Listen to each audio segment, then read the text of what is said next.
Thank you, Pastor. Thank you, worship team. Oh, my goodness. You brought me to my knees today, and that's where the good stuff takes place. God bless you. Thank you for the team in the back. Thank you to whoever turned off my computer. Here we go. Hang on. Speak amongst yourselves for a moment. There you go. Well, if you're new to Bethel, I'm not. I love the introduction. Please welcome your crazy uncle Victor from California. This is home for me when I'm in town. This is the 12th year I think we've worked together on this specific event coming up tonight. I'll speak about it just a little bit here. And let me put this here. Okay.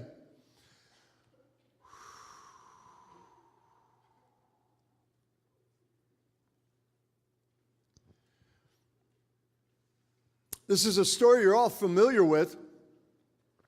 A gentleman named Cleopas woke up one morning very depressed, and he got a hold of his friend. We know it's his friend because in the scriptures, he's introduced to us as Cleopas' friend. Don't know his name. We also know his name because Cleopas said, you know what, I need to go into Emmaus today. And from where they were starting, that's about 7 miles. And that's not a long walk if you're walking on sidewalks, but if it's the Mediterranean, if you've ever walked in the hot sun of the Mediterranean, you look for shade because your skin hurts when the sun hits it. It's that hot. That's a friend that will walk with you because you're sad. You know this story. They're walking for a while. A third man joins them. We know who he is because we read the story, but they don't. They walk for almost 3 hours. We know these are men walking because they never even introduce themselves to each other. They just start talking like 3 15-year-old girls on Red Bull. This mysterious man who's joined them can tell they're sad. He goes, why are you so sad? And they say, you must not be from here. The whole city is sad. The one we thought was Mashiach, the one we thought was Savior, well, he's dead. And beginning with Moses and all the prophets, this mystery man gives them a little Bible study. We know the study. I've got it printed out.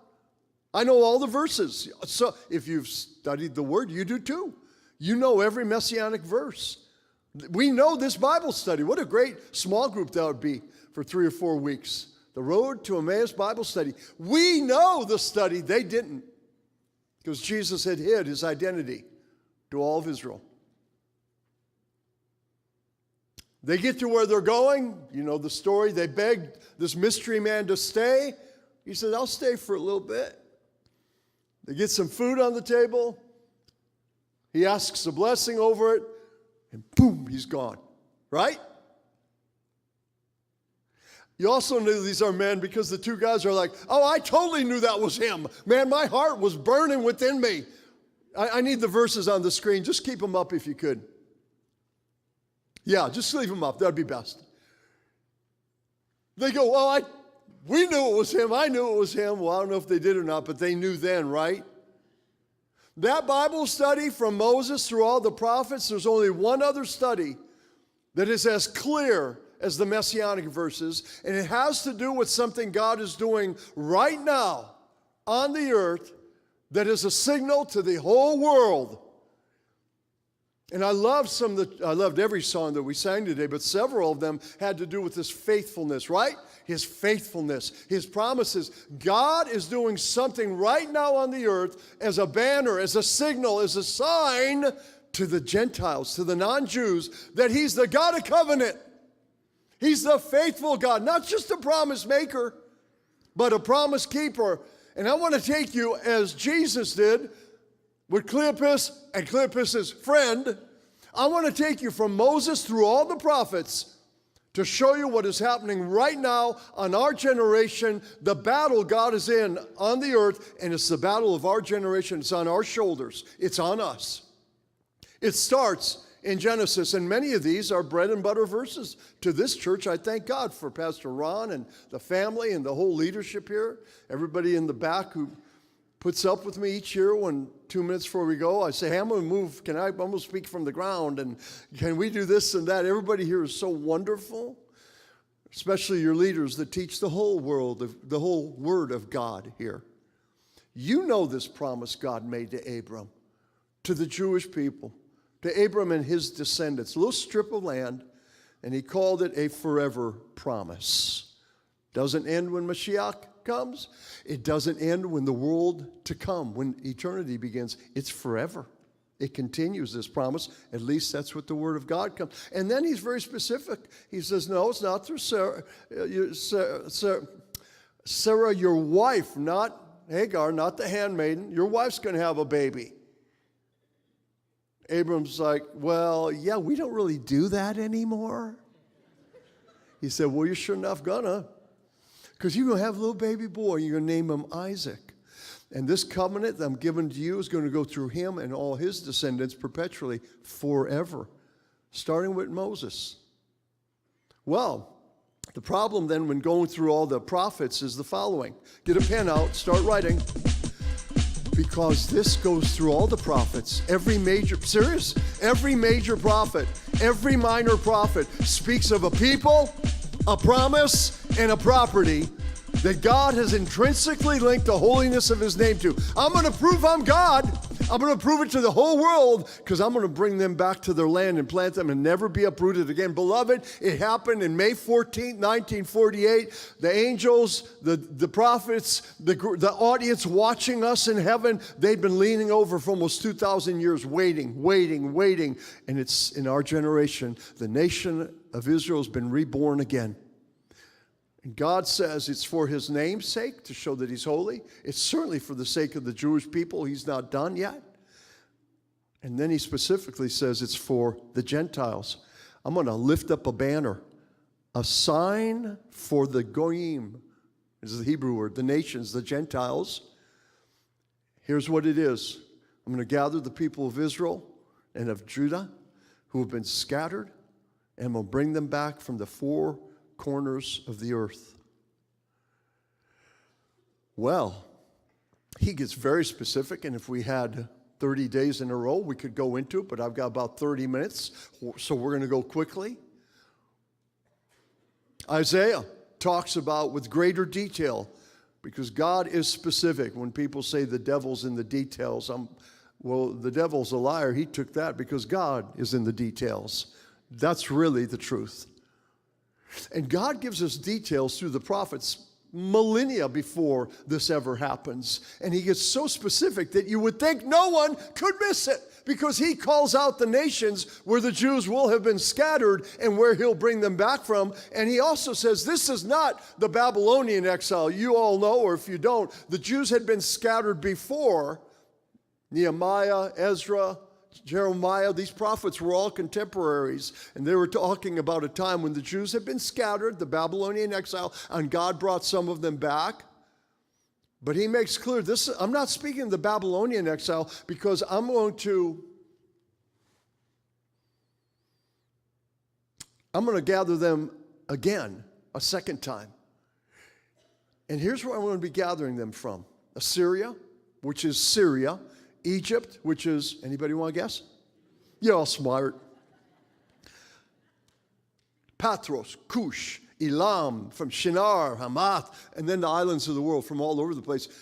He said, watch me, Gentiles, watch me. And if anyone's watching, before 1948, if you go to Syria, which is Assyria, for hundreds of years, there was a huge population of Jews there living.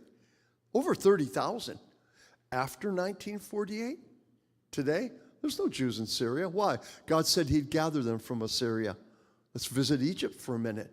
Egypt, before 1948, for hundreds and hundreds of years, 75,000 Jews lived in Egypt. Centuries upon centuries. 2019, there's no Jews in Egypt. You want to go through some more real quick? Why not? Libya, 38,000. Today, there's no Jews in Libya. How about we go a little further? Iraq, 135,000 Jews used to live in Iraq until the nation was reborn, because God said, I'm going to bring you babies back home. I'm going to bring you back home to your homeland. There's no Jews in Iraq, and on it goes. Almost wraps it up nicely, and we'll continue. God says, I'm going to bring my exiled people home. I'm going to bring them back to their own land. They're going to plant, they're going to eat, they're going to drink, and I'm going to firmly plant them there in their own land, and they will never again be uprooted again from the land. And that's on our shoulders. That's our battle. That's our generation. And that's why every time you hear something about Israel on the news, what do you hear? Bad Jews, wicked Jews, apartheid Jews, love the blood of Palestinian children Jews. That's all you hear. Why? The devil's a liar. The very elect are being deceived. Because in each generation, there's an attempt to wipe the Jews off the face of the map. This was such a clear teaching way back in the day. You find the apostles were all Zionists. Do you know what I mean by a Zionist? Zion is a term for the Jews, or for Jerusalem, or for Israel. If you're a Zionist, you simply believe the Jews have a right to live in their ancestral homeland. That's if you believe that, you're a Zionist. If you're a Christian Zionist, you believe the Jews have an inheritance of living in the land of their ancestors. They're not occupiers of an inch of it. They're the inheritors of the land. That's a Christian Zionist. We believe Jesus is the Messiah to the Jew and the Gentile, and we believe the God of the Bible is a God of covenant. As we sang this morning, we know his promises are sure. How does this generation know? Look at Israel. Look at the Jewish people and God's promises to them. So how do we know the very first followers of Jesus, the apostles, how do we know they were all Zionists? Because probably to the person in the room, if you've been a Christian for any period of time, you could loosely translate what the last thing Jesus said to the disciples was. The very last thing he said. Essentially, it was what? Go to Jerusalem and wait, right? It's the last conversation he has with them. Something like that. What's the last question the disciples asked Jesus before he left the earth? The very last question. Now, I know what it would be if it was me. I'd be like, his feet are lifting off the ground is what we hear. It's the very last moment. He gathers the disciples around. He gives them the instruction, and up he goes. I'd be, hey, we ain't got no money. I'm getting hungry. Where? Hey, who's in charge? Because the sons of Zebedee, they're going off again. And I think I'd have all kinds of questions I'd ask him if it was my last shot. How do we know they're Zionists? How did we know that the promises through Moses and all the prophets, that it had deeply sunk into them? This promise of a people, a promise and a property? Because at this point, the Jews were living under the thumb of Rome, right? Most Jews were scattered still all over the Middle East. Most. How do we know? Because the Bible tells us so. They gathered around Jesus and they asked, Lord, now are you going to restore the kingdom to Israel? What kingdom? The kingdom, the promise. You'll bring all the children of Israel back. They'll live sovereignly. No one will rule over them. This promise all the prophets have made. Are you going to do this now? That's the last thing they ask him. What Jesus does not say is, you're joking, right? How many times have I told you, my kingdom's not of this world. Daddy, take me home. He doesn't do that. He doesn't do that. Why? Because he's the God of covenant. And it's a promise that he's keeping in our generation to show the entire world, all the nations, all the Gentiles, that he's God. He answers them confirming it. He says, date's been picked. It's all set. Don't worry about it. Go to Jerusalem. Right? So can anyone help me with this? Barnum report tells us, polling, that there's maybe 65 to 80 million They'd call us evangelicals in America. Based on the amount of time we go to church, we give X amount of money, we read our Bibles on a regular basis. In other words, our faith is important to us. Maybe 80 million at tops in America are evangelical Christians. I'm not saying those that don't do these things aren't. That's, of course not. But this is serious for us, about 80 million. The World Council of Churches represents 500 million Christians. 500 million. Worldwide, including America, 500 million, and they are staunchly anti-Israel. Anti-Israel. Not indifferent. That's a whole nother type of anti-Semitism right now. No, these are anti-Israel. With CUFI, Christians United for Israel, there's three of me. Thank God there's not three of me. There's three people that do the same job I do in the states. One has the middle states, one has the western states, I have the eastern states. Three of us. These guys, they've raised up 1,800 people to go out and preach to the church this message. Can you read that? The World Council of Churches is combating Christian Zionism. They meet CUFI. And at an event, they said Zionism is a heresy. Everything I've just said, from Moses through the prophets, our view of it, heresy. We are heretics. And that the modern Israelis have no connection to ancient Israelites, and Israeli society is noted to be full with racism and light-skin privilege. Their leadership also compared Israel to apartheid South Africa. They're liars. They're living in the dark. This is as wrong as that handful of Pharisees that came to Jesus and said, hey, we got it figured out. We know how you do this. The devil, Beelzebub, is doing this in you. Okay, you can be wrong about Jesus. You can't be any wronger than that. That's as wrong as you can get.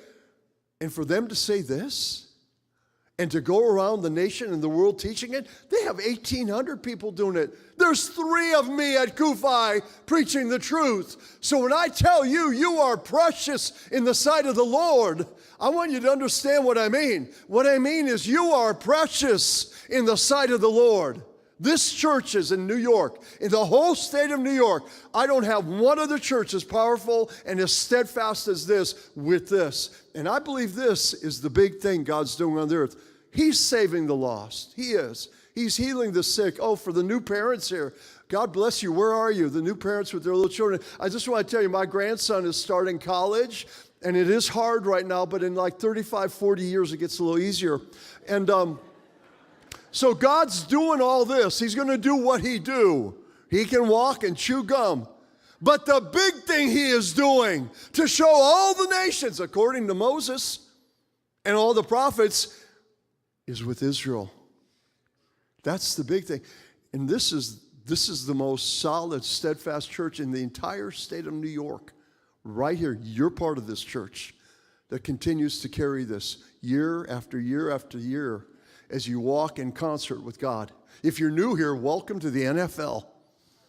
I mean it. I mean it. Welcome to the big event.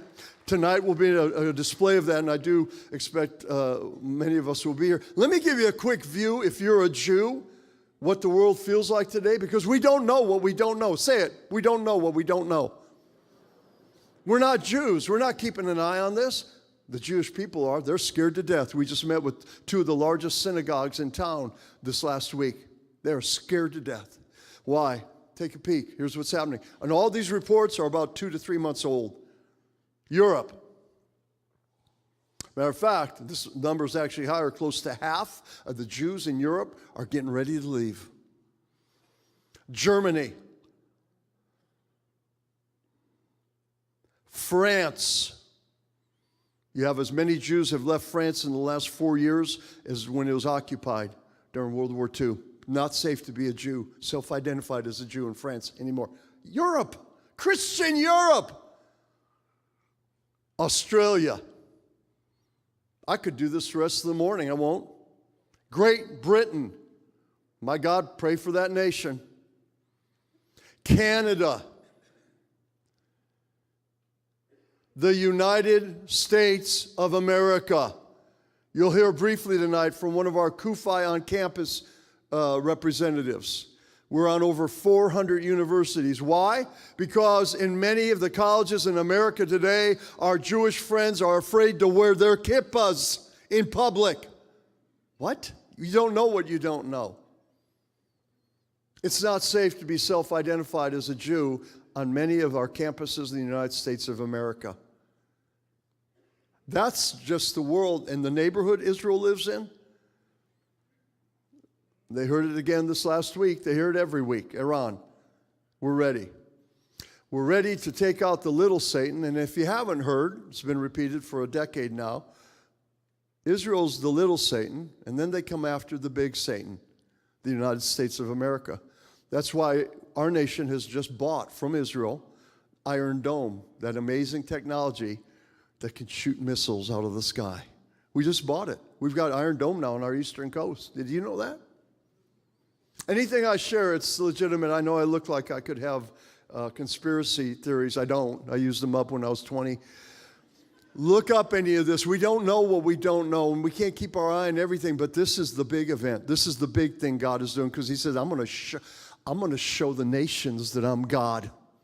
I'm going to show them I'm a promise-keeping God. If we had a little minute more, I could take you into that. I can't. Got to keep moving because we got to go home, get a chicken wing, put the kids to bed, get up, and get back here. Get back here tonight. Doors open at 5:30, so I'm going to be brief. Amen. Thank you, Mom. Okay. Or Dad.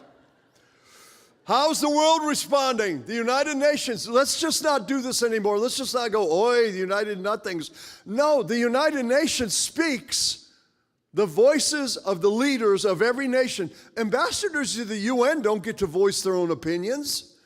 They speak on behalf of the nation they represent. And the United Nations, this last year, they do this every year, they just condemned Israel 21 times for human rights violation. Syria, you know, with 600,000 dead, 13 million displaced. Syria, once. One. Iran, one time. North Korea, once. Israel, 21 times. All of them lies. Can they do that? Oh, every year. It's a dark time, beloved, to be a Jew. It's a dark time to be a Christian when God is performing the largest thing he's done since the angel rolled the stone away, and most of our faith is against it. These are dark days, and the very elect are being deceived when God is putting on a show. Can you see it? Can you see it? The Middle East? Actually, you can't. Hang on. Why can't we see it? Well, because Israel's so tiny. That's a scale map. You can't even see it on there. And yet the Jews are being told what? Over and over and over again. All you got to do is give back all that occupied land you've stolen. No, that's what they're being told. Just give back all that, occupied land that's being stolen, and there'll be peace. Oy, what a time we live in. And if you're watching the news, and I do because my baby girl lives in Israel now, and a week ago, rockets flew into Tel Aviv. And thank God they have Iron Dome because they shot them out of the sky. One landed in the ocean. Because if those rockets start hitting civilians in Tel Aviv, Gaza gets leveled. So the Iron Dome is saving Palestinian lives. Palestinians suffer. They suffer. They suffer under Palestinian leadership. There are no Jews in Gaza. There haven't been since 2005, but the Gaza Strip, if you have the news on at all, you'll see this a little bit. What's happening? And yesterday was the 1-year anniversary of this march of resistance. And Gaza closed all their elementary schools. Why? So they could bus their children to the front lines. Look it up. People saying they're using them as human shields. No, they're not. They're using their women and children as human sacrifices. This is Baal worship. Because the more that are injured, wounded, or killed, the more the world turns against who? Those filthy Jews. The devil's wicked. He's a liar. And you want to be firmly on the right side of this, passionately on the right side of this issue. Well, we have some new administrators in Washington, D.C., voted into office that see these rallies, these riots, I would call them, in one way. It's no different. This is no different than the teachers' strike in West Virginia. Yeah, I can't remember how many rockets the teachers fired in West Virginia. Anybody help me understand? Because Hamas yesterday fired 100 missiles into Israel. 100 yesterday. I know because I have Iron Dome on my phone, and whenever a missile is fired into Israel, it goes off. Every Israeli has it on their phone, the app. I know. Sometimes I have to turn it off. We have young administrators, voted into office in New York. This is why we need you to come with us in Washington, D.C. in July, because we go into their offices, preset appointments. We have talking points. We just don't talk off the cuff. We have talking points. The recognition of Israel's capital being Jerusalem. Did anyone notice that happen? Kufi. That's why my boss, Pastor Hagee, got to do the benediction. That was Kufi. I could go on and on. The $500 million of your tax money, my tax money, we have been sending to Mahmoud Abbas and the Palestinian Authority that he's been using to pay Palestinians to murder Jews. We named that Pay to Slay. $500 million we sent them year after year. That money's been cut off. We're putting it in a big box. As soon as he stops doing that, we'll give it back to them. That's Kufi. We don't just go there and tell them, please be nice to Israel. We go and we write laws. We bring legislation. It gets passed. I could do an hour on the victories we have. I could do an hour on the bloody noses we got when we didn't win. But that's the NFL. That's street fighting. And you feel called to do it, come with us. Any of you like my favorite Bible character was a woman, Yael. Y'all know who Yael is? Jael, whatever you want to call her. She's a spike-driving woman. Look her up. I like girls like that. David and his mighty men of valor. Man, they could do it with the right hand. They could do it with their left hand. Any of you men feel like that? Any of you men want your name written in forever as being one of the mighty men of valor? Now come tonight. Come with us to D.C. because that's what's happening right now. Well, some of the young people, okay, well, maybe they're just dumb. Maybe they just don't know what they don't know. Yeah, problem is we got some of our old people, real old people on Capitol Hill that feel this way about the riots going on right now. The Israeli government called the protests, quote, violent terror demonstrations. The ambassador of Israel to the United Nations said Hamas fighters were interspersed throughout the crowd using human shields and were killed after making, quote, direct attacks on Israeli positions. Do you not accept the Israeli government's explanation? No, I don't. From what my understanding is you have tens and tens of thousands of people who are engaged in a nonviolent protest. Okay, what I want to say to Mr. Sanders here is that maybe he needs a millennial to come work for him and show him access to the top secret researching tools I have, like Google. These guys broadcast what they're doing and why they're doing it. And by the way, these rockets, some will say, well, those rockets are nothing but outdated Russian firecrackers. Really? Over 48 hours, actually, the number went up to 500 rockets. You want to see what one feels like? I'll show you what one looks like when it's shot out of the sky. I'll show you what one looks like when they miss it, when Iron Dome misses it. And occasionally they do. Watch. You have 15 seconds to get to the bomb shelter, the safe room. Which one of your kids do you want to grab? You can only grab one. They got it. They got another one.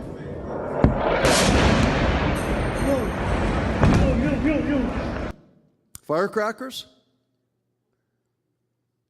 Peaceful demonstration? Let's hear from Yahya Sinwar. He's the head of Hamas, the Palestinian people in Gaza. We're trying to tear down the fence. Here's what they're doing. This is how they recruit. We've come out today. We'll come out also in the next few days. Our people and our boys, we have a big surprise for the whole world, he says.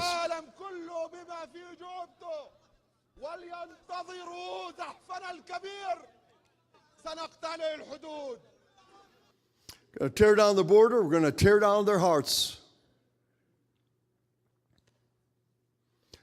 Every now and then I get encouraged. Most of my life I'm filled with rage. It's controlled rage. It's not hate. Rage is a gift from God. Rage is a gift from God. It's used for one thing only, the protection of others. It's not hate. Most of my life I'm filled with rage. Every now and then I see something that can be hopeful. The problem with this, the United Nations, this is Mr. Gutierrez, the new head of the United Nations. The problem with this headline is that it's fake news. I made it up. Here's the actual headline. Watch. That's what filled the world with rage. Wait a minute. Jerusalem's always been the capital of Israel. No other nation in the history of mankind has ever claimed it. I thought that was settled when King David went dancing in with a Speedo and stuff, right? The Ark of the Covenant. You all remember that? The whole city was happy except for Michal, his wife. All we did was recognize it, and the world was filled with rage. And now, as Israel tries to protect its citizens, people will say, do you believe Israel has the right to protect it? A right? A right? They have an obligation to protect their citizens. They're not a nation if they don't. They're condemned for trying to protect their citizens. We cannot say anymore, well, that's crazy. It's not. It's so far beyond crazy. Why? Juxtaposed upon what the world will not condemn. They condemn Israel for protecting its citizens. What they will not condemn, United Nations, they will not condemn Hamas for attacking Israel. That's global, psychotic Jew hatred. You're getting the understanding here why I get to preach all over the nation in churches like once. I don't get invited back a lot, except for my dear Bethel family. Pastor always says, well, let me give them a year to kind of recoup, and then we'll try and get you back in. Welcome to the NFL. This is what God's doing. I was born again during the Jesus movement. I was taught that God would give me gifts, and I would use them, but I was taught 1,000,000 years ago, but if you see what God's doing, ask, Lord, is there a place for me in what you're doing? This is what God's doing on the earth. You just add it to your life. Can't be the center of it, but you add it. This church, it's a big deal here. This global, psychotic Jew hatred, it's identical to one generation ago. It's the Jews. It's the Jews. It's the Jews. 1 generation ago. Thousands and thousands of these posters, propaganda. And what's this say? Well, of course, it's the Jews who are guilty for World War II. How was the church silent 1 generation ago? Why must we not be silent 1 generation later? Because this is what it looks like in our generation. It's 1939 again. Let me take you back 1 generation. 2 minutes. Anti-Semitism in America 1 generation ago. 2 minutes long. Anti-Semitism was a way of life in much of America. Many places open to most Americans were closed to Jews.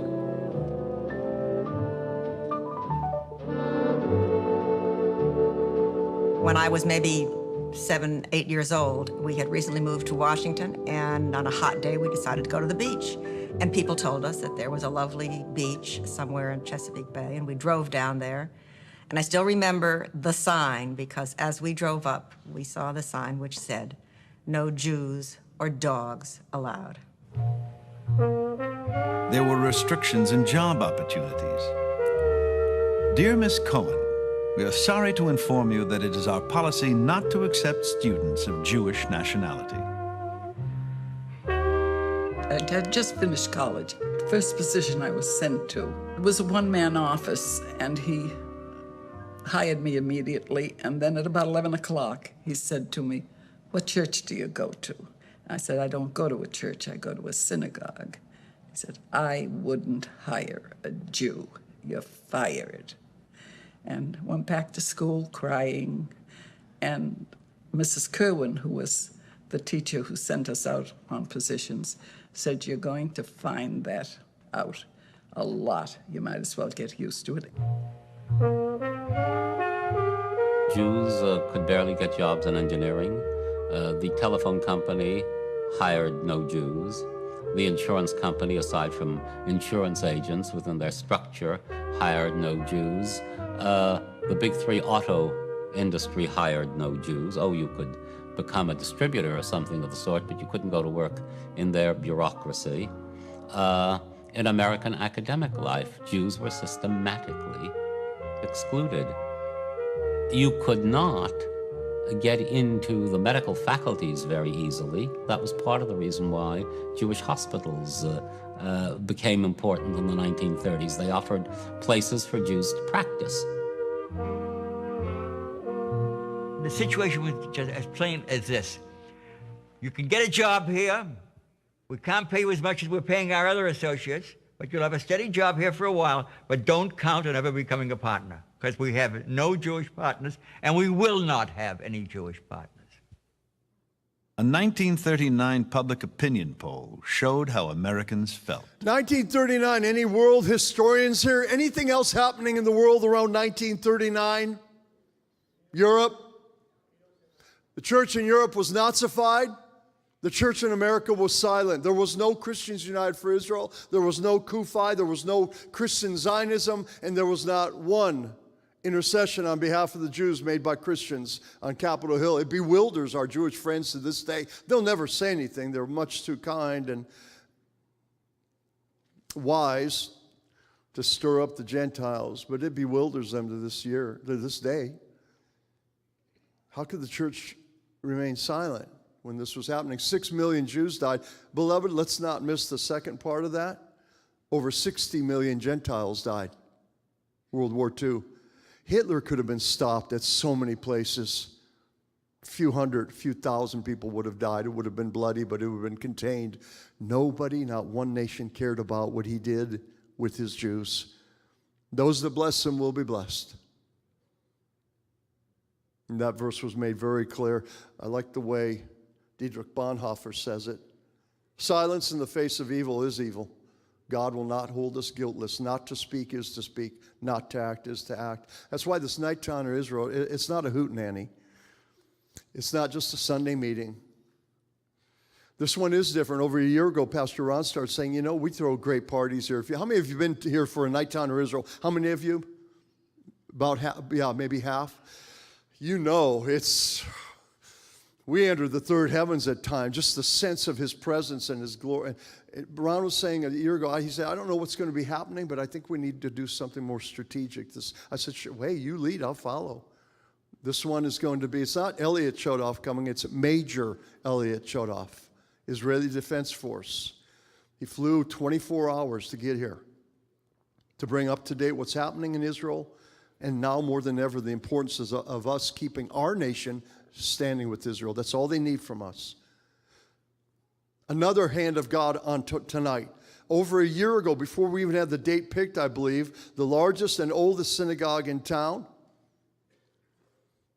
got a hold of me, not knowing about the Nights Town of Israel. They just heard about CUFI. And Brit Kodesh, they asked me to come and speak and explain what's a CUFI. I think they said Kufi. Sounds like goofy. And would I come and speak? And Thursday, this was way before it started last year, they had me speak. The room was packed. They had to pull out extra chairs. The Jewish people heard for the first time a rumor that there's a people in town, Christians, who love them. No strings attached. We're not going to preach at them. They ever believe in Jesus or don't, our love for them is not changed by that. That's why they're Jews. That's why we're Christians. But we know they're in a time of trouble. We're going to stand. They've heard a rumor. A bunch of them are coming. They've never come before. Come tonight. I've told them about you. And then, yesterday, Shabbat. We've been waiting for 13 years for God to open this door. Rabbi Klimnik will be here tonight. He told Ron and I a story. He said, hey, up until I met Ron in this church, I'd walk to Shabbat from my house because they don't drive on Shabbat. He said, half the time I would hear, you dirty Jews, Jew boy, go back to where you belong. Half the time walking with my children until I met Ron in this church. Here in your town. That's what they face. We're not Jews. We don't know what we don't know. But I hope this little tiny glimpse into the Word of God, you see God's heart in it. And you feel the heart of your Jewish neighbors who are trusting that this rumor is true. And Major Elliot Chodoff got to speak there for the first time, told them about tonight. A bunch of them are coming. Come tonight. I told them about you. They can't believe it. Just come tonight. Major Elliot Chodoff, Israeli Defense Force, will bring us an up-to-date, I mean up to the minute, what is happening right now and how important it is for us to keep America standing with Israel. Let me end with this. I love this sister. She's Gentile. Her name is Rahab. And her last name is Rahab the harlot. You all know it. Rahab the whore. It's not her last name, it's her title. She drags that title all the way into the New Testament. Have you noticed that? Man, I'm glad God doesn't do that to me. Hi, I'm Victor the drug dealer. How you doing? Yeah. Hi, Victor the liar. How are you? BC days. But I don't have to drag my sins with me. She does. Let me explain to you why it's the most beautiful thing. You know this story. The children of Israel tried to get into the promised land. God can't find any with faith too, Joshua and Caleb, right? So they go out for 40 years. When God can't find someone to stand with him, his plans stop. That's why he needs you. God needs you. How absurd. Yeah. God needs us. How absurd. Because without people, his promises cannot be fulfilled, any of them. And he couldn't find people, and so they wandered for 40 years. Many died, both Gentile and Jew. They come back around. Joshua, he's not going to send in 12. That didn't work out well. He said, I'm going to send in 2. We don't know their names, but we know they barely got out alive. He sends them to Jericho. Jericho, the walls were 42 feet tall. Send them to some little squat city. Get them encouraged. Nope, Jericho. They get in. You know the story. They see men coming in and out of Rahab's place. They go, let's go. Maybe they won't notice us. They get there, she notices. She hides them. She lies for them.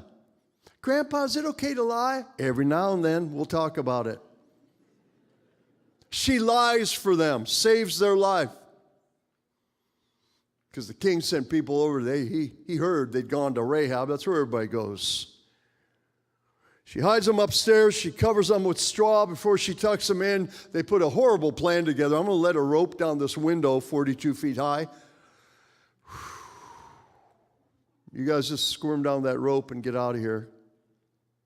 But remember me when you come back. Remember me and my whole family. That's the first thing about Rahab you have to know. Her whole family, she had a daddy. She had brothers. What kind of dad and what kind of brother lets their sister continue to be a prostitute? She had a family she loved, but they didn't love her. But she loved them. Some of you may be like that. I love my family. They don't love me. And that's Rahab.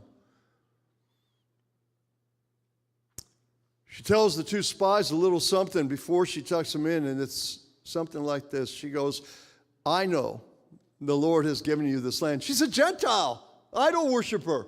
I know the Lord has given you this land. Not just me. The whole place is scared to death of you guys. Everybody here. Because we know the Lord your God is the supreme God of the heavens and the earth. Rahab, the prostitute, God-fearer, forced to provide for a family that didn't love her. But she loved them and made a deal. I'm going to get you guys out of here, but you get me and my family out of here. I love that about her. Well, they go back. Joshua sees them coming. Hey, here they come. Here they come. Get everybody over here. The guys come back. Wow. Talk to us. What happened? How you doing? They said, don't even matter. Get everybody ready. We're going in. We're taking the city. It's ours. God's given it to us, man. Joshua's like, okay, slow your roll. Hang on. How do you know this? Okay, so we were with this prostitute. Nothing.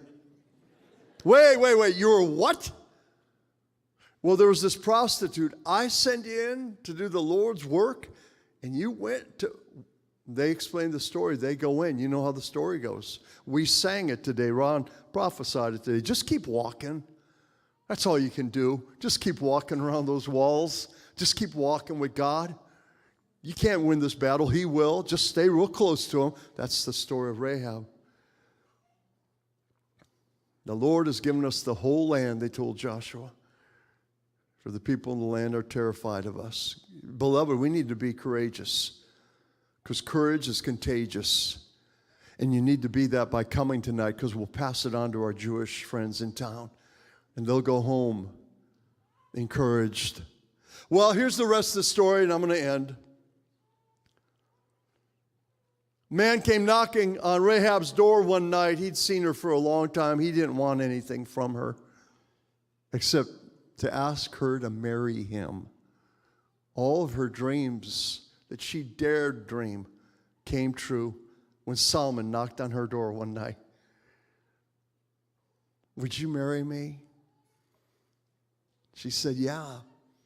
They had a little baby boy named Boaz. You might remember that name. Boaz got married to Ruth, and they had a little son named Obed. Obed married, had a son named Jesse. Jesse married, had a son named David. David, the shepherd king of Israel, whose great-great-grandma was a whore. Wow! This Bible of ours. Oh, it gets better as you read into the New Testament. She's part of the lineage of Yehoshua, that's what his mama called him, Joshua. We call him Jesus. She's part of the lineage of Jesus, the Savior. Rahab, the prostitute. Why does he have her drag her name into the New Testament? For you, for me, because I am Rahab the prostitute. You are Rahab the prostitute. And then till we came God-fearers, till we believed in the goodness of the God of Abraham, Isaac, and Jacob, and his salvation for us through his beloved son, Jesus. I am Rahab the prostitute. And no matter where he found me, no matter where you are today, oh, it's not who you're going to be. He's got plans for you, Rahab. Rahab. Rahab, keep walking. Keep walking. Would you arrange your schedule so you can walk back here tonight? I'm serious, because there's a blessing for you. Just as there was for her, for anyone that will stand with the Jewish people today. It's in your own place. If you can't make it to Washington, I understand. This is here tonight. Because in every battle, there's only 4 types of people. Every battle.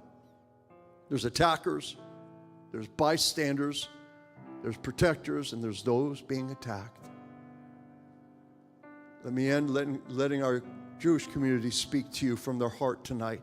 We have hundreds, if not thousands, of emails like this, texts like this.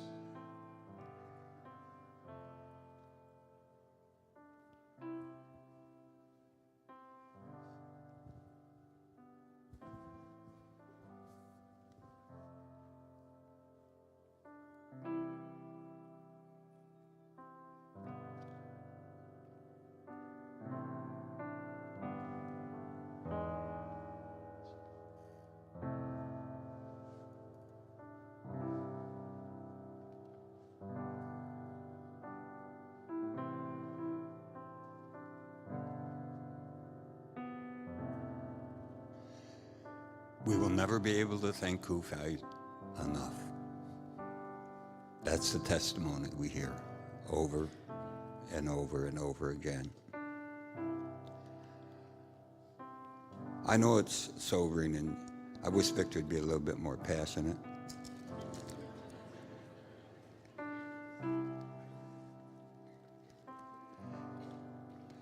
The rage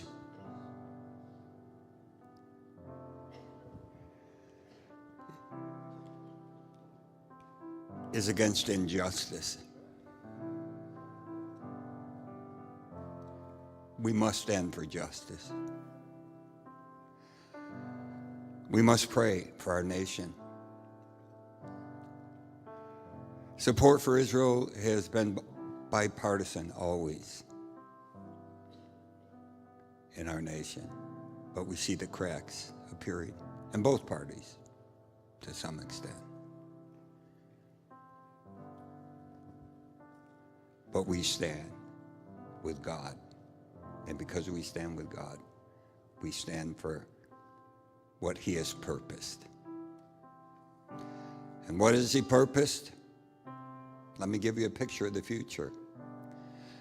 Now I saw a new heaven and a new earth, for the first one had passed away.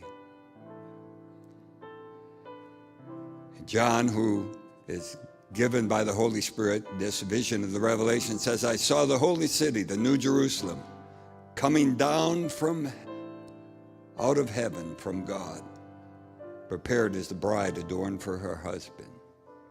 And I heard a loud voice from heaven saying, Behold, the dwelling place of God is with men, and he will dwell with them, and they will be his people, and God himself will be with them and be their God. That's what God says. You wonder why there's so much unrest in that part of the world?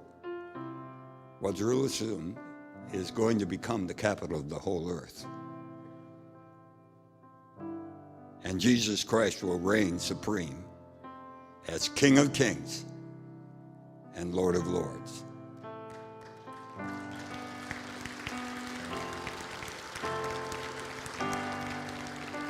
Who says so?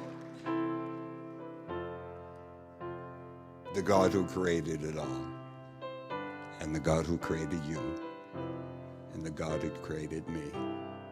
We're on a mission. How many of you know Christ is your Savior?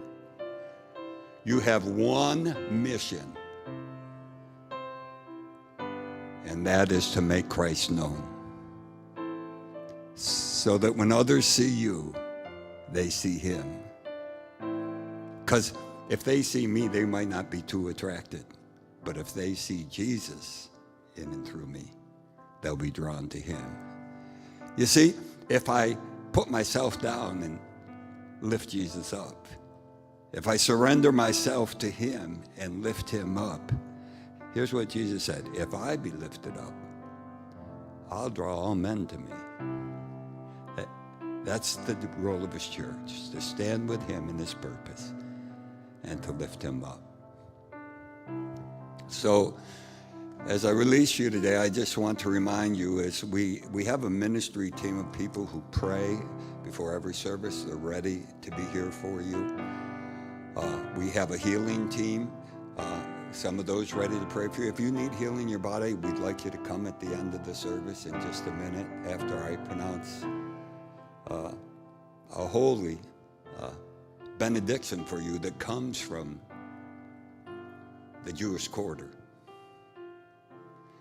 So if you need prayer, come pray. If you need anything and you want somebody to pray with you, come. Not just for healing. The healing group will be over here. There'll be other people here to minister to you. But I'm going to go way back to Numbers in the Old Testament, and I'm going to pray over you what God told Moses to tell the high priest and his sons to say over Israel. I say these words over you today because they are the heart of God for you today, even as they were for his children back then. The Lord bless you and keep you. The Lord make his face shine upon you and be gracious to you. Lord, would you lift up your countenance on your children today and give them peace. I pray that in the name of Yeshua HaMashiach, Jesus, our Messiah.